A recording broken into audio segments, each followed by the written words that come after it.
जाएंगे हम अगर तुम साथ हो। नमस्कार, आपके साथ मैं लावनी विनीत हूं और बहुत विशेष प्रस्तुति के साथ आपके बीच उपस्थित हो चुकी हूं। चुनावी दौर चल रहा है। ये चुनावी दौर इसलिए क्योंकि एक तरफ अभी ये साल ऐसा है जहां पर कई राज्यों में चुनाव होने हैं और वहीं 2024 को लेकर प्रधानमंत्री नरेंद्र मोदी पूरी तरह से फुल ऑन मूड में नजर आ रहे हैं।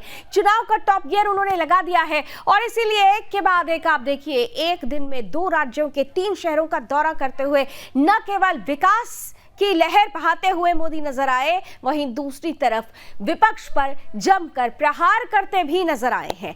विपक्ष पर जमकर प्रहार किया, करप्शन की बात की। उन्होंने कहा कि करप्शन की गारंटी अगर कांग्रेस है तो करप्शन पर एक्शन की गारंटी भारतीय जनता पार्टी है। यानी चुनाव का टॉप गियर पूरी तरह से प्रधानमंत्री नरेंद्र मोदी ने अपने आप को प्रोजेक्शन में लाते हुए संभाल लिया है, टॉप गियर लगा दिया है। वहीं दूसरी तरफ अगर तमाम पार्टियों की बात करें, बीजेपी की भी हम बात कर रहे हैं, कांग्रेस की भी बात कर रहे हैं, जो अंदरूनी कलह है उसे खत्म करने के लिए, उसे समेटने के लिए कवायदें तेज हुई। छत्तीसगढ़ में हमने देखा कि किस तरह से भूपेश बघेल और टीएस सिंहदेव की जो 2.5 साल की संकल्पना थी उसे खत्म करते हुए टीएस सिंहदेव के साथ भरत में मिलाप हो गया, डेप्यूटी सीएम पद दे दिया गया। वहीं दूसरी तरफ राजस्थान का जिक्र करेंगे। सचिन पायलट और गहलोत के बीच में भी जिस तरीके से बंद कमरे में ये मिलाप किया गया, इसके बाद से ही सचिन पायलट के रुख जो तेवर थे वो नरम आने लगे हैं, दिखने लगे हैं। राज्य सरकार के विकास की बातें होने लगी हैं, गहलोत सरकार के काम की बातें सचिन पायलट करने लगे हैं। वहीं दूसरी तरफ भारतीय जनता पार्टी के लिए भी चुनौती है। राजस्थान की अगर बात करें, वसुंधरा राजे सिंधिया को सामने रखा जा रहा है, लेकिन वसुंधरा राजे को लेकर कई तरीके के सवाल जवाब भी पार्टी के अंदर भी खड़े हुए। उन सवालों का जवाब ढूंढने के लिए तलब कर लिया गया है दिल्ली दरबार में वसुंधरा राजे को। कुल मिलाकर अगर देखें तो पार्टियां भी अपनी तरफ से 2024 को देखते हुए अपनी अंदरूनी कला को खत्म करते हुए कमर कस रही हैं। लेकिन इन सब के बीच जीत किसकी होगी? विपक्षी एकता एक तरफ है, लेकिन उस विपक्षी एकता की गांठ में भी कई बार दरारें, और दूसरी तरफ भारतीय जनता पार्टी की के विजय रथ की संकल्पना है जिसकी कमान प्रधानमंत्री नरेंद्र मोदी ने संभाल ली है। इन दोनों में जिस तरह से टक्कर चल रही है, 2024 किसका होगा, जीत जाएंगे हम अगर तुम साथ हो, ये कहने के लिए कौन ज्यादा दम भरेगा, इसी पर होकर होगी आज जमकर बहस। हमारे साथ कुछ ही देर में जुड़ेंगे कुछ खास मेहमान, कराऊंगी उनसे आपका परिचय। लेकिन सबसे पहले आइए देख लेते हैं वो टीजर रिपोर्ट जो आपको आज की कहानी की पूरी पटकथा स्पष्ट कर देगी।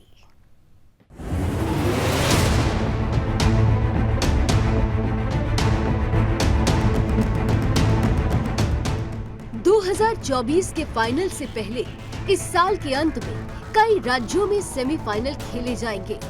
पार्टियां अंदरूनी खेमेबंदी से बचने के लिए फूंक फूंक कर कदम रख रही हैं। बागियों को लेकर कांग्रेस और बीजेपी दोनों ही पार्टियां सतर्क हो गई हैं। जहां एक ओर कांग्रेस ने छत्तीसगढ़ और राजस्थान के बागियों को साध लिया है, तो वहीं दूसरी ओर राजस्थान बीजेपी में कलह को सुलझाने के लिए पार्टी आलाकमान ने वसुंधरा राजे को दिल्ली दरबार तलब कर लिया। राजस्थान में हर साल सरकार बदलने की रवायत चलती आई है। पिछले 30 साल का ट्रैक रिकॉर्ड देखें तो राजस्थान में एक बार कांग्रेस और एक बार बीजेपी की सरकार बारी बारी से बनती रही है। इसलिए प्रोबेबिलिटी कहें या केंद्र की मोदी लहर, राजस्थान में एक बार फिर बीजेपी की सत्ता में आने की सुगबुगाहटें तेज हैं। लेकिन सीएम फेस कौन होगा, ये अभी तक तय नहीं होने के कारण बीजेपी के कार्यकर्ता बहुत कंफ्यूजन में हैं, क्योंकि पिछले 2 बार से पूर्व सीएम रही वसुंधरा राजे को पार्टी नेतृत्व ने काफी समय तक साइडलाइन रखा। इसलिए कार्यकर्ता समझ नहीं पा रहा कि उसे किस नेता को फॉलो कर अपना सियासी भविष्य तलाशना है। लेकिन अब वसुंधरा राजे के लिए लॉबिंग और समर्थकों की दावेदारी तेज होने लगी है। इसमें कई विधायकों, पूर्व विधायकों, सांसदों, पूर्व सांसदों का भी नाम जुड़ गया है। समय समय पर बीजेपी के कलह की खबरें भी बनती रहती है। कांग्रेस भी दावा करती है कि बीजेपी की तरफ से सीएम पद के लिए कई दावेदार हैं। इसी को देखते हुए बीजेपी आलाकमान अंदरूनी कलह को खत्म करने की कवायद में जुटी हुई है। वहीं दूसरी ओर अशोक गहलोत और सचिन पायलट के भरत मिलाप के बाद कांग्रेस अपनी जन कल्याण योजनाओं के दम पर चुनाव में जाने का दम भर रही है। लेकिन अब देखना दिलचस्प होगा कि बागियों को साधने के बाद पार्टियों की राह कितनी आसान होती है। Bureau report, Sudarshan news.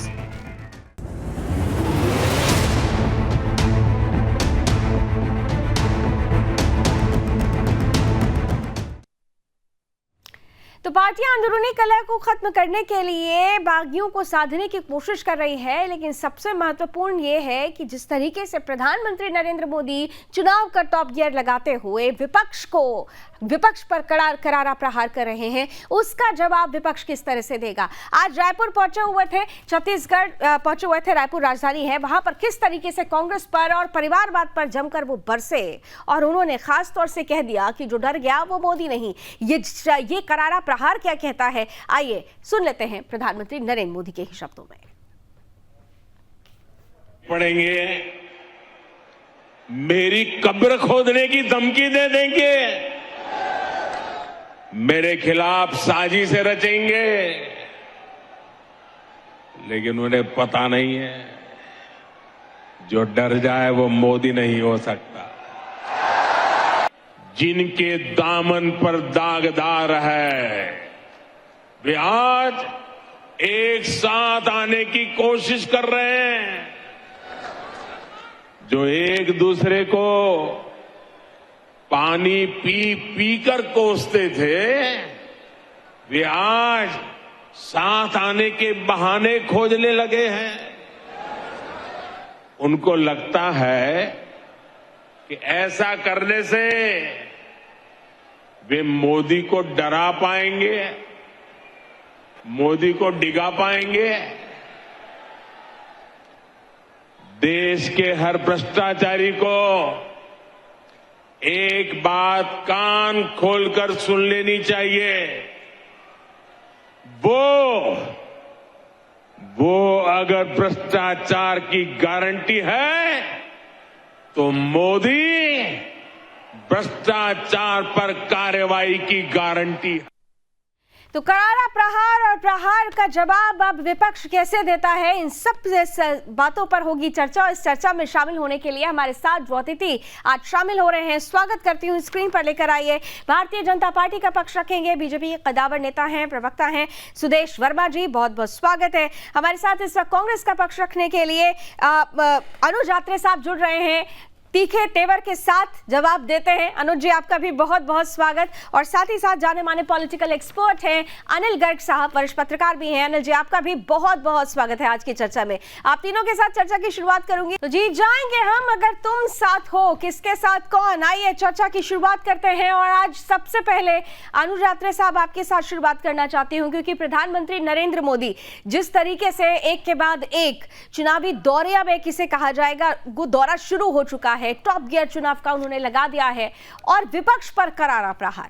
आज उन्होंने स्पष्ट रूप से कह दिया कि करप्शन की गारंटी अगर कांग्रेस है तो करप्शन पर एक्शन की गारंटी भारतीय जनता पार्टी है। आपका ओपनिंग रिमार्क्स सर। देखिए, निश्चित तौर पे उन्होंने आज जो कहा है कि करप्शन पर एक्शन की गारंटी भारतीय जनता पार्टी है, और ये इसको जो उन्होंने कहा है वो भारतीय जनता पार्टी करके दिखाती है। इसका ताजा उदाहरण अभी हमने देखा है कि कैसे महाराष्ट्र में जो करप्ट लोग थे, जिनको प्रधानमंत्री जी ने भोपाल से सबसे पानी पी पी करके उनका जो है नाम लिया था और बताया था 70,000 करोड़ के भ्रष्टाचारी एनसीपी के नेता, जिसमें अजीत पवार का और छगन भुजबल का प्रमुखता से नाम दिया था, और देश के प्रधानमंत्री हैं। हमें लगता है, सबको विश्वास है कि वो बिना साक्ष्य के उन्होंने कहा नहीं होगा, क्योंकि वो प्रधानमंत्री हैं, जो कहते हैं तो उसमें कहीं ना कहीं कुछ ना आधार होगा, निराधार नहीं होगा। लेकिन भारतीय जनता पार्टी ने उनकी नहीं सुनी और 2 दिन बाद ही उनके साथ जो है अपना गठन करके, संगठन करके, उनके साथ गठजोड़ करके और अनैतिक रूप से कैसे एनसीपी में तोड़ करके और अजीत पवार का जो है दोनों हाथों से स्वागत करके वहां पर उनको मुख्यमंत्री बनाया, उनकी पार्टी के 9 विधायकों को मंत्री बनाया, जो कि पार्टी भी उनकी नहीं थी, पार्टी में तोड़ हुई। तो अब ये तो तय है कि जिससे पहले शिवसेना को इन्होंने जिस तरह से तोड़फोड़ की, उससे पहले और तमाम जितने भी भ्रष्टाचारी नेता थे जिनको इन्होंने सूची बना रखी थी, जैसे अभी सूची बनाई है, सबको इन्होंने स्पष्ट संदेशा दे दिया था कि भारतीय जनता पार्टी में आ जाओ, नहीं तो एक्शन की गारंटी है। और उस एक्शन की गारंटी से डरते हुए सबने भारतीय जनता पार्टी ज्वाइन की, चाहे इसमें इनके हेमंत बिस्व शर्मा हो चाहे मुकुल रॉय हो, चाहे नारायण राणे हो जो केंद्रीय मंत्री महाराष्ट्र से आते हैं, और भी तमाम बहुत लंबी चौड़ी लिस्ट है, आपके पास भी होगी, हमारे पास भी होगी, आपके दर्शकों के पास भी होगी। तो हम तो स्वीकार करते हैं कि जो वो कहते हैं कि एक्शन की गारंटी है, तो एक्शन तो हो रहा है भारतीय जनता पार्टी। इसका जवाब अभी सुदेश जी देंगे, लेकिन उससे पहले एक और प्रश्न मैं आपसे करूं, क्योंकि आपने जिक्र कर दिया कि क्योंकि भारतीय जनता पार्टी में लोग जाने के बाद सुधर जाते हैं या साफ सुथरे हो जाते हैं। ये तो खुद कांग्रेस के अंदर भी हमने परिस्थिति देखी थी ना। राजस्थान की अगर परिस्थिति देखें तो सचिन पायलट साहब करप्शन को ही लेकर, काम ना होने को लेकर अनशन तक पर बैठ गए थे। अब उसके बाद भले ही अभी भरत मिलाप हो गया है, लेकिन ऐसा क्यों होता है कि जब आपके यहाँ आपकी ही पार्टी के नेता ऐसी ही कुछ बातें उठाते हैं तो उसे नजरअंदाज कर देंगे? दोनों तस्वीरों को सामंजस्य के साथ देखना होगा ना साहब। नहीं, हमारे पार्टी के नेता ने जो राजस्थान में जिनकी आप बात कर रहे हैं, सचिन पायलट, देखिए उन्होंने क्या मुद्दा उठाया। उन्होंने भारतीय जनता पार्टी की पिछली सरकार और इनकी मुख्यमंत्री जो रही थी वसुंधरा राजे सिंधिया जी, उनके समय में जो भ्रष्टाचार हुआ उसके मुद्दे उठाए उन्होंने। और गहलोत जी की सरकार निश्चित तौर पर उन पर कार्रवाई कर रही है। तो हम तो जो कहते हैं वो करते हैं, और जो हमारे नेता जो मांग करते हैं ठीक, उस पर कार्रवाई की जाती है। सुदेश जी, हम जो कहते हैं वो करते हैं, हमने किया भी। ये कह रहे हैं अनुज जी, आप लोगों की तरफ लगातार ये कहा जाता है कि आप जो है एक्शन भी लेते हैं तो टारगेटेड एक्शन लेते हैं। ऐसा कौन सी मशीन है जो आरोप बार बार लगता है कि आपके पास अगर साथ चले जाएं तो सब धुल जाते हैं? जनता तो सब कुछ देख रही है ना। कहते हैं करने वाला, तो पहले वो एग्जांपल दे देता हूँ कर्नाटक का। लावनी जी, कर्नाटक में इन्होंने वायदा किया था कि फ्री में राशन देंगे, अब कन्वर्ट कर दिया पैसा में, क्योंकि राशन नहीं दे पा रहा है। और अब बहुत से वायदों को इन्होंने बोल दिया है 5 साल का वायदा है, तुरंत पूरा करने वाला नहीं है। तो ये जो कहते हैं वो करते हैं, इनको कौन भरोसा करता है कांग्रेसियों को, बताइए। बात जो मुद्दे की है, तभी तो कर्नाटक में आ गए ना, ये भी तो है ना। कर्नाटक में आप क्या इतना अंडर एस्टिमेट मत करिए, आप इतना अंडर एस्टिमेट मत करिए। कर्नाटक में तो आ ही गए ना। कैसे आए इनको भी पता है। उसके बाद भी हमारा वोट परसेंटेज बढ़ा है, हम पॉलिटिकली बहुत सॉलिड हुए हैं, और जब चुनाव आएगा लोकसभा का तो उसमें पता लग जाएगा। देखिए, जहाँ तक चुनाव का है, आपको पता है कि पहले मध्य प्रदेश को छोड़ दीजिए, पहले मध्य प्रदेश भी होता था उसी ट्रेंड में। मध्य प्रदेश, छत्तीसगढ़ और राजस्थान ट्रेंड को डिफाई करते थे, एक पार्टी को वोट करते थे। अब मध्य प्रदेश ने उस ट्रेंड को डिफाई किया है, और मध्य प्रदेश में शिवराज सिंह जी की सरकार फिर से वापस आई, और हम जानते हैं कि इस बार फिर से वापस आएगी। तो अब देखना है कि छत्तीसगढ़ और राजस्थान किस तरह से बिहेव करता है। हम वहाँ बहुत स्ट्रांग है, हमें नेचुरल एडवांटेज है। और आपको पता है अंदरूनी कलह की जहाँ तक आप बात करते हैं, जो आपने बताया, देखिए किसी भी पार्टी में पॉलिटिकल एस्पिरेशन होना गलत बात नहीं है, लेकिन पार्टी के पास क्या एक मैकेनिज्म है जिससे आप उसको एसिमुलेट करके पार्टी एक यूनाइटेड फेस दे सके, और वो बीजेपी कर पाती है। वो यूनाइटेड फेस आप क्या दे पा रहे हैं? क्या वसुंधरा राजे सिंधिया पर, आप राजस्थान का जिक्र क्योंकि यहाँ पर हमने किया, इसीलिए मैं उसी से जुड़ा हुआ प्रश्न आपसे पूछ रही हूँ कि क्या वसुंधरा राजे सिंधिया पर सबकी सहमति हो गई है? अभी आप इसको कैसे एक्यूमुलेट कर पाएंगे कि हाँ कि सबकी सहमति हो गई? देखिए, आपको लगता है ना, हमारे पास बहुत से नेता हैं जो मुख्यमंत्री बन सकते हैं। ये मीडिया की स्पेकुलेशन से बीजेपी तो चलती नहीं है। नहीं, वो ठीक है, नहीं वो ठीक है, लेकिन साहब जनता के सामने ना चेहरा रखना पड़ता है, ये भी सच्चाई है। जनता के सामने चेहरा रखना पड़ता है। बहुत बार बिना चेहरे के भी गए हैं, बहुत बार चेहरे के भी गए हैं। डिपेंड करता है कि क्या स्ट्रेटेजी हमें सूट करती है पॉलिटिकली। तो अभी का ना बहुत पहले होगा, थोड़ा इंतजार करिए। और बीजेपी आपने देखा है, बड़े बड़े नेता जो अपने आप को बहुत बड़ा नेता समझते थे, पार्टी तोड़ के भी गए, कुछ नहीं कर पाए। तो बीजेपी में कोई बड़ा नहीं होता है, पार्टी जो है बहुत बड़ी है, कैडर बेस्ड पार्टी है। बीजेपी में कोई बहुत बड़ा नहीं होता है, पार्टी आलाकमान तय करती है। चेहरा नहीं भी है तो बहुत सारे चेहरे हैं। जल्दी से इस पर एक काउंटर जवाब अनुज जी, फिर अनिल जी के पास जाती हूँ। अनुज जी, मुझे लगता है शायद अनुज जी तक मेरी आवाज नहीं पहुंची। अनिल जी, आपके पास आ रही हूँ जी। अनुज सुन पा रहा हूं। जी, अनुज जी, आपने सुना सुदेश वर्मा जी जो कह रहे हैं कि हमारे यहाँ ये नहीं देखा जाता कौन बड़ा कौन छोटा, बहुत सारे फेसेस हैं, हमें तो सिर्फ चुनाव देखना है, तय करना है जनता को। सुदेश जी जो बोल रहे हैं, मुझे लगता है कि देश की जनता देख रही है कि इनके सामने जितने सारे चेहरे हैं, उन चेहरों की क्या अहमियत है। यहाँ तो केवल एक बात बोला जाता है भारतीय जनता पार्टी में, और इनके नेता भी पर्दे के पीछे बोलते हैं कि यहाँ 1 मैन शो और 2 मैन आर्मी है, और किसी की कोई गुंजाइश नहीं। अब 2 मैन की वो 2.5 लोगों की आर्मी बन गई है, लेकिन चलती 1 मैन शो ही है। चाहे संगठन की बात हो या सरकार की बात हो, किसी दूसरे आदमी की नहीं आप सोच सकते हैं कि क्या होना है। और सीधा सा बात है, चुनाव जीतेंगे। अनुज जी, कांग्रेस में भी तो निश्चित यही तौर पर होता है मोदी ना, जी चलती अभी- तो एक ही अभी आदमी की जैसे है, तय चुनाव तो एक हारे, ही आदमी करता है कर्नाटक ना। में चुनाव हारे, नहीं और अनुज जी, हिमाचल में चुनाव हारे, अनुज जी, तो तय तो तत्काल- कांग्रेस में भी एक ही आदमी तत्काल करता है फोटो ना। आगे। छत्तीसगढ़ कर में देगी। 2.5 साल की सरकार की तय हुआ था, लेकिन सिचुएशन नहीं बन पाई। आप लोगों ने आखिर में क्या, अब वो ठीक है, आपकी पार्टी की अपनी सीमाएं हैं, आप बंद दरवाजे में क्या कुछ हुआ आप खुलकर नहीं बोलेंगे, लेकिन इतना तो जरूर है, यहां पर भी दिखता है कि चलती एक ही आदमी की है, एक आदमी ने तय कर दिया ये होगा तो होगा। नहीं, देखिए, मुझे नहीं लगता कि आपके पास कोई ऐसा 2.5 साल का जो फॉर्मूले की जो बात कर रहे हैं, बीजेपी के लोग बात कर रहे हैं, प्रधानमंत्री जी ने बोला, इतनी बड़ी बात बोली कि उनको कहां से ये फॉर्मूले भाई साहब, टीएस सिंहदेव की नाराजगी का कारण खुलकर पब्लिक प्लेटफॉर्म पर टीएस सिंहदेव की नाराजगी सामने आ चुकी है। ये तो किसी को छुपे कमरे में या बंद कमरे की बात थी ही नहीं ना अनुज जी।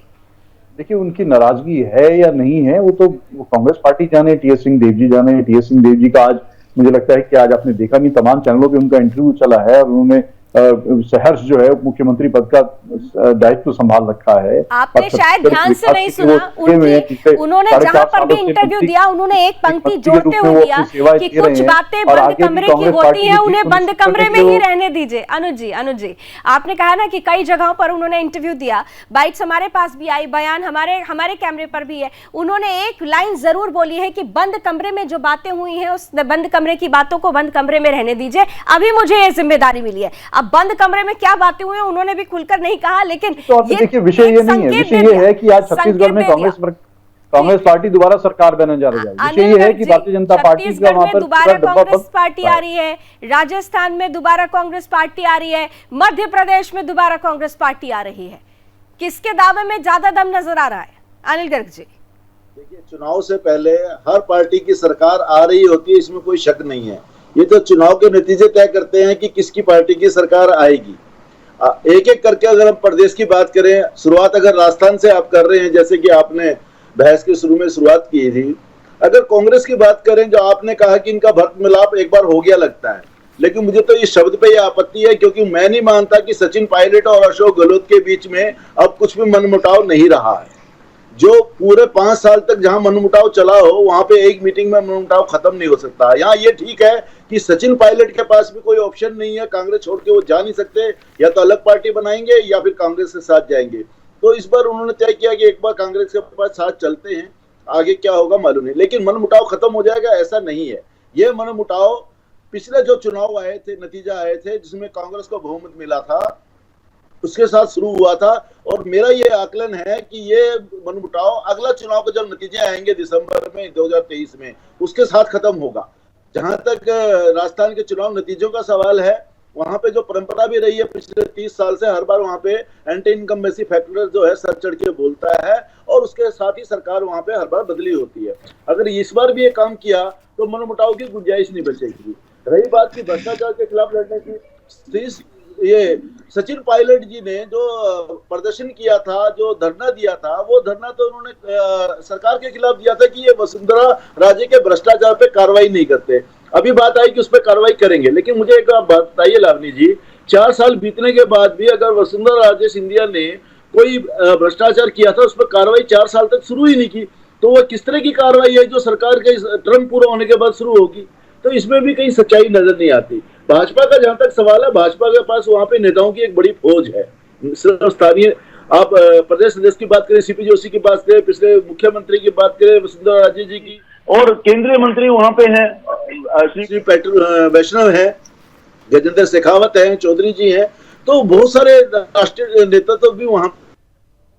ठीक है अनिल जी, लेकिन देखिए महत्वपूर्ण ये होता है कि एक तरफ है कि चेहरों की एक लंबी चौड़ी फहरिस्त है, और दूसरी तरफ है कि किन खास चेहरों के साथ चुनावी मैदान में उतरते हैं। यहाँ पर मैं सुदेश जी आपके पास आ रही हूँ, क्योंकि बार बार ये कहा जाता है कि लोकसभा चुनाव और विधानसभा चुनाव की परिस्थितियां, उसकी पूरी जो परिस्थिति होती है वो बिल्कुल अलग होती है। लोकसभा को विधानसभा चुनावों से नहीं जोड़ना चाहिए, लेकिन बीते 9 सालों के इतिहास को अगर उठाकर देख लें, चाहे लोकसभा चुनाव हो या फिर विभिन्न राज्यों में हुए विधानसभा चुनाव, परिस्थितियां एक जैसी हो जाती हैं, क्योंकि मुद्दे राष्ट्रीय बना दिए जाते हैं भारतीय जनता पार्टी की तरफ से। इस बार भी आपको क्या लगता है कुछ ऐसा ही होगा? और जो ये रवायत है, एक बार तुम आओ एक बार हम आए, वो रवायत इस बार टूटेगी या फिर कोई नई कहानी होने वाली है? सुदेश जी। देखिए, आपने बहुत से प्रश्न छेड़ दिए लावनी जी, मैं प्रयास करता हूँ उत्तर देने का। देखिए, सबसे बड़ी बात तो ये है मूल कि समझ गए होंगे, प्रश्न बहुत सारे हैं लेकिन मूल आप समझ रहे होंगे। हम लोग कोई रीजनल पार्टी तो है नहीं जी। कोई एक राज्य की पार्टी तो है नहीं, तो निश्चित ही हमारी प्रायोरिटी देश रहेगी। और आपने देखा कि जो हमारी आइडियोलॉजी है उसमें भी देश प्रथम आइडियोलॉजी है। व्यक्ति जो है पार्टी के अंडर है और पार्टी जो है देश के लिए है। इसी तरह हम लोग पिरामिडिकल स्ट्रक्चर में काम करते हैं, देश सर्वोपरि है। और जो भी स्टेट है उसके विकास भी, देश के विकास तभी होंगे जब स्टेट्स के विकास होंगे। तो निश्चित ही कभी कभी देखिए, लोगों को लगता है कि जब डबल इंजन की सरकार होगी, जो कभी कभी जैसे कर्नाटक में आपने देखा कि नहीं हुआ हमारे प्रयास के बावजूद, लेकिन मैक्सिमम यही होता है, लोग सोचते नहीं अगर वो पार्टी रहेगी, क्योंकि सभी को पता है कि मोदी जी तो निश्चित ही फिर से प्रधानमंत्री बनेंगे, इसमें कोई शक है ही नहीं। तो हम राज्य के चुनाव में अगर बीजेपी को वोट देते हैं तो निश्चित ही विकास तेजी से होगा, क्योंकि जो भी राज्य सरकारें हैं वो तो दुश्मनों जैसा व्यवहार करती हैं। आप कहते हैं कि मोदी जी की स्कीम को अपने नाम से लिख के चलाना शुरू कर देती हैं, नहीं, आप कहते हैं कि आपकी आइडियोलॉजी एक है, आप राष्ट्र सर्वोपरि की बात करते हैं, हिंदूवादी सबसे बड़ी पार्टी कहे जाते हैं, लेकिन आपकी ही पार्टी में तो अब तो वो लोग आ रहे हैं जो कि तुष्टीकरण की राजनीति करते आए हैं। अब अजीत पवार साहब अगर आपके साथ आ जाते हैं तो फिर तो पूछा जाएगा ना कि आपकी आइडियोलॉजी में क्या कोई बदलाव आ रहा है। देखिए, अजीत पवार साहब अगर हमारे अलायंस में आते हैं तो अलायंस का एक धर्म होता है जिसको निभाया जाता है। पार्टी में मर्ज तो नहीं किए ना, और मर्ज करेंगे तो पार्टी डिसिप्लिन से बंधे होंगे, क्योंकि कोई व्यक्ति से बड़ा पार्टी होता है। देखिए, मोदी जी ने खुद कहा है इस बात को, आप कांग्रेस के जो रिप्रेजेंटेटिव हैं वो बता रहे थे कि नहीं वहां भी एक व्यक्ति लेता है। थोड़ा सा डिफरेंस देखिए ये है कि कल कौन थे, कल अटल अडवाणी और जोशी जी थे, उसके पहले बलराज बघेल थे, आज मोदी जी, अमित शाह जी हैं और लोग हैं, जेपी नड्डा जी हैं। तो ये बदलता रहता है, क्योंकि ये परिवारवाद की पार्टी नहीं है। परिवार जो होता है ना, एक ही परिवार का मुखिया, भले ही वो व्यक्ति एडल्ट ना हो फिर भी वही डिसीजन लेगा। और यही कारण है कि बहुत से लोग छोड़कर चले गए। अनुज जी, माधवराव सिंधिया के बेटे ज्योतिरादित्य सिंधिया यूं ही नहीं आ गए बीजेपी में। अनुज जी, आपके अपने भी बहुत सारे चले गए उधर, क्योंकि आइडियोलॉजी और परिवारवाद को स्पष्ट रूप से यहाँ भारतीय जनता पार्टी में स्पष्ट कर दिया जाता है। सुदेश जी ये कह रहे हैं। देखिए, भाजपा के जो नेता ने अभी बोला है वो अपनी बात पे ही मुझे लगता है उन्होंने खुद ही एक कॉन्ट्रोडिक्टरी अपनी बात को कर दिया है। एक तरफ तो बोलते हैं कि कांग्रेस में परिवारवाद चलता है और दूसरी तरफ फिर उदाहरण देते हैं तो ज्योतिरादित्य सिंधिया, माधवराव सिंधिया जी के सपुत्र का उदाहरण देते हैं, जिनकी पूरी के पूरा परिवार जो है और उनकी पहचान अपने परिवार से है। तो ये खुद पहले तय नहीं कर पा रहे हैं कि परिवारवादियों के साथ एक एक करके बीच में नहीं, डिसीजन मेकिंग किसके पास है, एक एक करके वो डिसाइड करते हैं। आप लोग ये तय कर लीजिए कि परिवारवादी नेताओं के साथ आपने रहना है या परिवारवादियों की आपने बुराई करनी है, भ्रष्टाचारियों का अपने खिलाफ उनकी कार्रवाई की गारंटी लेनी है या भ्रष्टाचारियों को भारतीय जनता पार्टी में ज्वाइन कराने का उनको एक खुला स्पेस देना है। ये तय करके आप बताइए जनता को, उसके बाद हमारे से सवाल कीजिए। क्या बोल रहे हैं हम सुन नहीं पाए। नहीं, वो कह रहे हैं कि आप लोग तय नहीं कर पा रहे हैं, जब उनके साथ रहते हैं तो भ्रष्टाचारी होते हैं, आपके साथ आते हैं तो भ्रष्टाचार खत्म हो जाता है। तय क्यों नहीं कर पा रहे, आपके साथ आते हैं तो परिवारवाद भी खत्म हो जाता है। के खिलाफ ये आपने दूसरा मुद्दा छेड़ दिया। मैं परिवारवाद की बात किया तो आप इसको डिफलेक्ट कर रहे हैं, चलिए उधर आ जाते हैं। करप्शन की बात आप करना चाहते थे, बताइए। मैंने परिवारवाद पे सवाल पूछा, करप्शन की डूबी हुई पार्टी हमें क्या बताएगी? जो मोदी जी का कमिटमेंट है करप्शन से रूट आउट करेंगे, आप देख रहे हैं किस तरह से एक्शंस हो रहे हैं, चाहे वो कोई भी व्यक्ति हो। मैं आपको बहुत विश्वास के साथ बोल रहा हूँ लावनी जी, चाहे वो बीजेपी का ही क्यों ना हो, अगर आप प्रूफ के साथ आते हैं, बोलते हैं आदमी करप्ट है, तो उसके खिलाफ एक्शन होगा, कोई नहीं बचने वाला। मोदी जी ने जो क्लीनिंग एक्सरसाइज किया है ना, चाहे बीजेपी हो, कांग्रेस हो, एनसीपी हो, किसी जगह हो, अगर उसने भ्रष्टाचार किया है तो वो नहीं टिकेगा। आप कह रहे हैं भ्रष्टाचार किया तो बचने वाला नहीं है, लेकिन अनुज जी आप लोग कहते हैं कि ये यहाँ पर भ्रष्टाचार हो, उनकी पार्टी में जो चला जाए उनका भ्रष्टाचार खत्म हो जाता है, वो साफ सुथरा हो जाता है। सवाल ये नहीं है, जनता थोड़ी कंफ्यूज हो गई है। आप कहते हैं कि आप पूरी तरह से स्पष्ट है, वो कहते हैं हम पूरी तरह से स्पष्ट हैं। सवाल ये है कि मुद्दे कहाँ रहेंगे, फिर जनता की बात कहाँ रहेगी, स्पष्टता कहाँ रहेगी? आज तो खुद राहुल गांधी ही दागदार हो गए। जिस चेहरे के साथ आप लोग 2024 में उतरने की तैयारी कर रहे थे, वो चेहरा ही दागदार हो गया। तो किस क्रेडिबिलिटी के साथ आप जनता के बीच में जाएंगे और ये कह पाएंगे कि मोदी जी जो कह रहे हैं वो गलत कह रहे हैं? किस क्रेडिबिलिटी के साथ कह पाएंगे आप? देखिए, राहुल गांधी जी के चेहरे पे कोई दाग नहीं है, राहुल गांधी जी के ऊपर कोई भ्रष्टाचार का आरोप नहीं है। राहुल गांधी जी तो कहते हैं कि डरो मत। और जो दाग की आप बात कर रहे हैं कि जिस चीज को लेकर के भारतीय जनता पार्टी ने अपनी एजेंसीज का दुरुपयोग करके, अपने संस्थाओं का दुरुपयोग करके राहुल गांधी जी को नहीं, जिस तरह आज से तो गुजरात हाईकोर्ट तो कोई एजेंसी नहीं है ना साहब। गुजरात हाईकोर्ट का स्टेटमेंट क्या है कि जनता के प्रतिनिधि को स्पष्ट छवि वाला होना चाहिए। हाईकोर्ट तो कोई ऐसे एजेंसी नहीं है ना। इस टिप्पणी पर भी तो कुछ बोल दीजिएगा। देखिए, हम कोर्ट का सम्मान करते हैं, कोर्ट के विरोध हम कुछ बोलते नहीं है, ना हम बोलना चाहेंगे, लेकिन कोर्ट के निर्णय के खिलाफ निश्चित तौर पे सुप्रीम कोर्ट जाया जाएगा, क्योंकि ये निर्णय बिल्कुल अस्पष्ट निर्णय है और उसमें बहुत सारी खामियां दी गई हैं और जनता देख रही है कि किस तरीके से जो है अनैतिक तरीके से उनको लोअर कोर्ट द्वारा सजा दी गई। एक जरा से एक वाक्य के पीछे और इतना बड़ा उसमें एक सजा दी गई, और अगर यही एक पैमाना तय करना है तो हम तो सर, अब या तो कोर्ट की सबके लिए सजा साथ हो, अनैतिक हो गई। इस तरह से अगर बातें यही नहीं कर चीज पाएंगे। अगर उलट हो रही पूरी होती इंडिया तो के आपको खिलाफ कोर्ट पर कोर्ट विश्वास सारा होता है। सारा सदन खाली देखिए, होगा। यही सेलेक्टिव अप्रोच होता है। ये उल्टा हो गया होता तो आप कहते हैं कि न्याय प्रणाली पर हमें भरोसा है।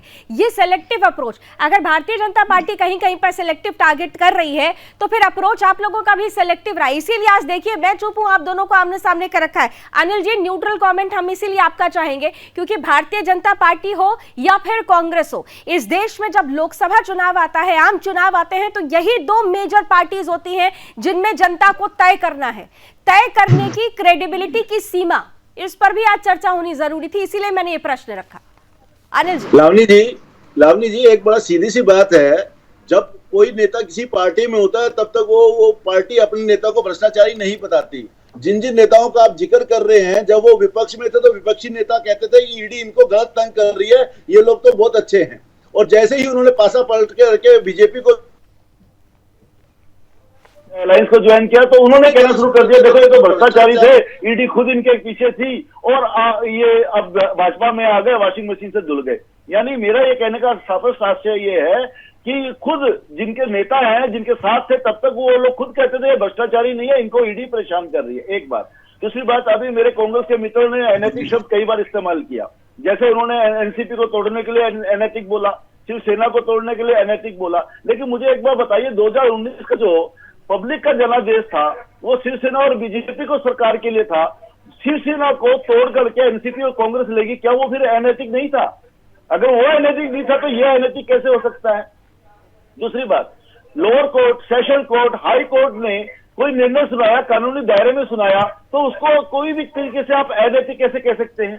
ये छोटी सी बात थी, बहुत मामूली बात थी। अपने अहम और अहंकार के कारण श्री राहुल गांधी जी ने माफी ना मांगते हुए, खेद ना प्रकट करते हुए उस पर अड़े रहे, और जिसके कारण ये नतीजा उनको देखने को मिल रहा है। मुझे नहीं लगता सुप्रीम कोर्ट में भी जब तक कोई नया इनपुट ना आ जाए, जब तक कोई अपने आप को माफी मांगने की स्थिति में ना आए, कुछ नतीजा बदलने वाला है। ये नतीजा वहां भी यही रहने वाला है जब तक कि राहुल गांधी को एहसास ना हो जाए कि उनसे गलती हुई है और उनको क्षमा मांगनी चाहिए। जब कोर्ट में मामला जाएगा सर, जहां पर हम कोई टिप्पणी नहीं करते हैं, ये तो कोर्ट का मसला है, कोर्ट बताएगा कि आगे क्या वो होना है। लेकिन इतना जरूर है अनुज जी कि भारत जोड़ो यात्रा के तहत मोहब्बत बांट रहे थे, नफरत की दुकानें बंद कर रहे थे, लेकिन बाद में जो परिस्थिति बन रही है, देखिए आज आकलन करने का वक्त आ चुका है, अब समय नहीं बचा है। ये साल 3 राज्यों में चुनाव होने हैं, वो राज्य जहां पर आप दम भर रहे हैं। 2024 लोकसभा का चुनाव है। मोहब्बत और नफरत में बहुत सारी तस्वीरों को जनता अब सामने देखेगी। आज जिस तरीके से प्रधानमंत्री एक के बाद एक आरोप लगाते हैं, प्रहार करते हैं, कांग्रेस की तरफ से कब्र खुदेगी ऐसे जो बयान दिए जाते हैं, कई बार इतिहास इस बात का साक्षी रहा है कि ऐसे बयान भी आप लोगों के लिए सेल्फ गोल साबित हो गए। ये सब कुछ अगर मिलाकर देखें, कांग्रेस क्या वाकई पूरी तरह से तैयार है 2024 को लेकर? लगता है आपको पूरी तैयारी हो गई आपकी? देखिए, कांग्रेस को हमेशा से लोकतंत्र में जनता के आशीर्वाद का भरोसा रहा है और जनता पे पूर्ण विश्वास रहा है। हमारा मानना है कि जनता ही जनार्दन है, और इस समय जब जनता त्रस्त हो, वर्तमान की सरकार से 9 साल से ऊपर का जो समय इनका बीता है, देश की जनता से आप जाके सर, जनता के सामने प्रधानमंत्री नरेंद्र मोदी का चेहरा है। जनता अगर कांग्रेस के तरफ देखे तो किस चेहरे को देखे, ये बता दीजिए। जनता अपने आप को देखती है कांग्रेस पार्टी में। जनता देखती है कि कांग्रेस पार्टी में एक एक जन में, एक एक नेता में जनता बसी सर, ये है। बात जलेबी जैसी सीधी लग रही है, स्पष्टता देखिए नहीं है। जनता नरेंद्र मोदी को देख रही है भारतीय जनता पार्टी की तरफ से, कांग्रेस की तरफ से किसे देखे? यहाँ तो बहुत सारे प्रधानमंत्री एक ही मंच पर खड़े हो जाते हैं। कंफ्यूजन आप खुद आप लोगों में है, इसीलिए तो मैंने कहा कि क्लैरिटी कर दीजिए ताकि जनता चुनाव तो कर सके। आपने सवाल किया, मेरा जवाब ले लीजिए। हाँ, दे दीजिए सर, जल्दी से सर, 20 सेकंड्स पे प्लीज। मैंने क्या बोला कि जनता में कहीं कोई कंफ्यूजन नहीं है। हाँ, भारतीय जनता पार्टी और उनके चरण चंबुकों में जरूर कंफ्यूजन है। वो लोग जरूर परेशान है कि कांग्रेस के साथ इतने सारे दल कैसे आ रहे हैं, इतने सारे नेता कैसे आ रहे हैं, इतने वजनदार नेता जिनका प्रियंका जनाधार है। गांधी जी को सोच रहे हैं कि आगे करने के लिए, जरा ये भी बता दीजिए। प्रियंका गांधी को कर रहे हैं क्या सोचने के लिए? सब समय आने पे सब मिल जाएगा। प्रियंका जी इस समय बहुत महत्वपूर्ण जिम्मेदारी के साथ कांग्रेस की महासचिव हैं। सुदेश जी, अभी देखिए स्पष्टता नहीं है, लेकिन फिर भी उनका कॉन्फिडेंस कम नहीं है। जल्दी से लास्ट कमेंट सुदेश जी। देखिए लावनी जी, सबसे पहली बात तो जो भ्रष्ट लोग हैं ना राजनीति में, जो भ्रष्टाचार के लिए जाने जाते हैं, लालू प्रसाद यादव जी, जो हमारी ममता दीदी हैं, ये सब आपस में मिलके कोशिश कर रहे हैं। अभी राहुल गांधी जी पहले एक्सेप्टेबल तो हो, उनको एक प्रोजेक्शन तो करें कि ठीक है करप्ट लोग हैं, लेकिन हमारा एक्सेप्टेंस की बात आई है, सबसे महत्वपूर्ण है जनता किसे एक्सेप्ट करती है, क्योंकि हमारे आज का टाइटल भी यही है कि जीत जाएंगे हम अगर तुम साथ हो। जनता किसके साथ आती है ये देखना बहुत दिलचस्प होने वाला है। आकलन आप दोनों ही पार्टियों को करना होगा। ये साधारण चुनाव नहीं है, ये आम चुनाव कहे जाते हैं, लेकिन इसकी जो प्रक्रिया होती है कसौटी पर उतरने की, वो बड़ी ही कठिन और दिलचस्प होती है। थैंक यू सो मच, आप सभी ने हमारे लिए समय निकाला। चुनावी दौर है, आपसे मुलाकात होती रहेगी, ये चर्चा भी होती रहेगी, लेकिन इतना जरूर है जिस तरीके से भारतीय जनता पार्टी अपनी तैयारी के साथ चुनावी मैदान में उतर चुकी है, कांग्रेस क्या उसी तैयारी पर प्रहार करने के लिए पूरी तरह से तैयार है, या फिर कांग्रेस के सामने अभी बहुत सारी ऐसी चुनौतियां हैं जिस पर पार पाना बाकी है। मुद्दा केवल आम चुनावों का नहीं, मुद्दा इस साल ही मध्य प्रदेश, छत्तीसगढ़ और खासतौर से राजस्थान जैसे राज्यों में चुनाव का भी है। इसलिए आकलन भी होता रहे, तैयारियां भी होती रहे। आप दोनों को ही बहुत बहुत शुभकामनाएं। अभी बस इतना ही। देश और दुनिया की तमाम खबरों के लिए आप जुड़े रहिए सुदर्शन न्यूज के साथ। जय हिंद।